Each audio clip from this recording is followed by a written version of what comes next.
इस वक्त हम मौजूद हैं मथुरा के वृंदावन में, जहां मथुरा न्यायालय कोर्ट द्वारा श्री कृष्ण जन्मभूमि और शाही ईदगाह को लेकर एक अहम फैसला दिया गया था, जिसमें सर्वे की रिपोर्ट मांगी गई है। और हमारे साथ इस वक्त संत लोग मौजूद हैं और संत समाज से बात करेंगे जो कल सर्वे का ऑर्डर दिए हैं उसको किस तरह से देखते हैं और क्या कहते हैं इस बारे में। जी महाराज जी, जिस तरह से ऑर्डर आया है सर्वे का श्री कृष्ण जन्मभूमि शाही ईदगाह को लेकर, क्या कहेंगे इस बारे में? देखिए, तो हिंदुओं के लिए खुशी की बात है कि कोर्ट ने उस सत्य को स्वीकार किया जिसकी मांग बहुत पहले से की जा रही थी। ये खुशी की बात है और अब रास्ता खुलेगा तो दूध का दूध पानी का पानी हो जाएगा। और जो सत्य अभी हिंदू चिल्ला चिल्ला के कहते हैं उसको कोर्ट भी स्वीकार करेगा, बस इतनी सी बात। मैं जो ये अब कहा गया कि 20 तारीख तक रिपोर्ट कोर्ट में पेश होनी है, तो किस तरह की देखेंगे आप कोर्ट रिपोर्ट को? तो सही बात दे भेजेगा, कोर्ट मजबूर होगा उसको मानने के लिए। जी महाराज जी बताएं, किस तरह से देखते हैं इस रिपोर्ट को? किस चीज़ को? जो सर्वे के लिए ऑर्डर हुए, किस तरह से देखते हैं आप इसे? मैं उसको ये देखता हूँ कि जो न्यायालय है भारतीय पद्धति में, जैसे पूरे वर्ल्ड में हिंदुस्तान के न्यायालय के सर्वोच्चता है, मानता है और बोलते हैं कि यहाँ न्याय नहीं होता, यहाँ पे जो है सुखद फैसला ही होता है। तो मैं उसको देखता हूँ कि इसमें कोई अपॉर्चुनिटी नहीं है, किसी पक्षपात नहीं है। जो सत्य है उसको न्यायालय ने फैसला दिया है और उसको सभी वर्ग को स्वीकार करना चाहिए। ना तो यहाँ किसी पक्ष ने कोई विशेषता है, जैसे लोग ये कहते हैं हिंदुस्तान में भ्रष्टाचार है, तो कोई न्यायालय के न्यायाधीश को भ्रष्टाचार नहीं दिया। उनके समझ में जो बात आई है, जो उचित लगा है, उनने दिया है। संत समाज किस तरह से खुशी मना रहा है इस चीज़ की? संत तो जब तक के मंदिर नहीं बनेगा तब तक खुशी की बात कहाँ है। लेकिन ये थोड़ी जैसे किसी को ऑक्सीजन मिल जाती है उस ढंग का है कि चलो ठीक है, हमारा काम आगे बढ़ रहा है, यही यानी है। देखा जाए कहीं ना कहीं हिंदुओं के लिए बड़ा कदम है आगे के लिए। बिल्कुल ये है और इसके मैं श्रेय श्री महेंद्र प्रताप से एडवोकेट को देता हूँ, जो इनने संघर्ष किया। इनकी पहले प्रैक्टिस, लीडिंग प्रैक्टिस थी, उसको छोड़ के सिर्फ जन्मभूमि पे ही लग गए हैं। ये दिन रात घूमते रहते हैं आगे पीछे।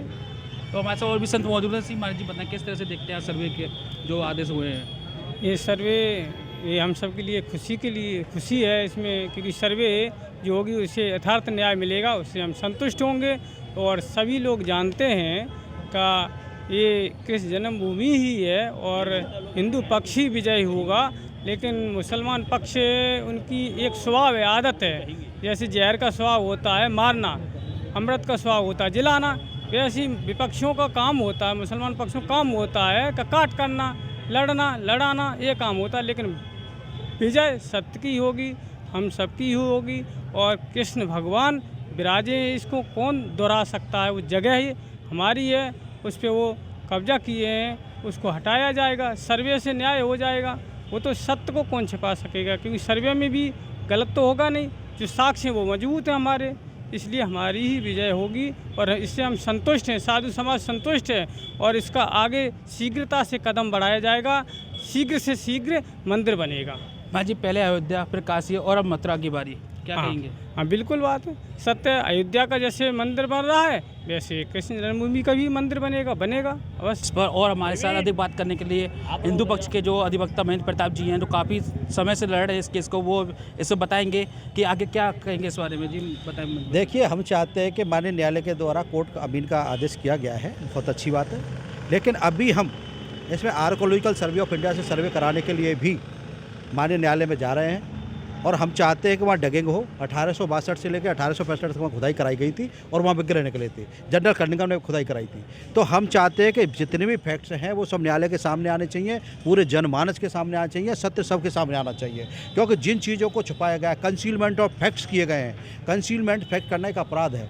जिस तरह से 1967 में केस डाला गया, 1968 में राजी को कंप्रोमाइज़ कर लिया गया। भाई क्यों कर लिया गया 1 साल के अंदर? तो बहुत सारी चीज़ें हैं, वो सब चीज़ें पटल पर आनी चाहिए, जनता के सामने आनी चाहिए। और हम चाहते हैं कि अभी इसमें बहुत सारी लड़ाई बाकी है, क्योंकि अभी मंदिर नहीं बनेगा जब तक लड़ाई जारी रहेगी। और हम हर हालत में न्यायालय की प्रक्रिया के द्वारा पूरी सशक्तता के साथ अपना पक्ष रख रहे हैं, एविडेंसेस रखेंगे और मंदिर का निर्माण हो किसी भी हालत में, ये हम प्रयास कर रहे हैं। मेरे पिताजी देखा गया था आपके द्वारा कुछ फोटोग्राफ्स के डॉक्यूमेंट्स रखे गए थे फाइल, जिसमें ये चिन्ह है कि वो आज भी श्री कृष्ण जन्मभूमि की तरफ इशारा करते हैं, उस पर आप क्या कहेंगे? देखिए, जितने भी डॉक्यूमेंट हैं, चाहे रेवेन्यू कोड ले लीजिए, नगर निगम का रिकॉर्ड ले लीजिए या हिस्ट्री की बुक्स ले लीजिए, जदुनाथ सरकार से लेकर के हंसांग फाइयान, इब्न बतूता, नूरामी या आधुनिक जितने भी हमारे इतिहासकार हैं, एलियट डॉनसन है, सर जदुनाथ सरकार है, सबकी किताबों में इसका उल्लेख आता है, नगर निगम की रिकॉर्ड में इसका उल्लेख है। रेवेन्यू रिकॉर्ड देखेंगे, खसरा खतौनी देखेंगे, सब में खसरा नंबर 825 में वर्णित किया गया है। तो कहीं कोई डाउट वाली स्थिति नहीं है, स्थिति बहुत क्लियर है। ये अनावश्यक हस्तक्षेप पैदा किया जा रहा है। एक विद्वेष की बात करते हैं, हम कहते हैं गंगा जमनी तहजीब की बात करते हैं, तो हम उससे पहले कहते हैं भाई हिंदुओं की प्रॉपर्टी है, हिंदुओं को दे दी जाए, इसमें कौन सी नई बात है। हमने कोई उनकी ज़मीन तो दावी नहीं है, उन्होंने हमारी ज़मीन दावी है, तो हमारी ज़मीन हमको मिलनी चाहिए, ये हम कहते आए। तो इसमें कोई दो राय नहीं है, सत्य जीतेगा, दूध का दूध पानी का होगा, सत्य दुनिया के सामने आएगा, न्यायालय के सामने आएगा। तो हमने संतों से जाना कि संतों में काफ़ी खुशी की लहर है इस आदेश को लेकर, और उन्होंने ये भी कहा है कि ये हिंदुत्व के लिए एक बड़ा ही कदम है।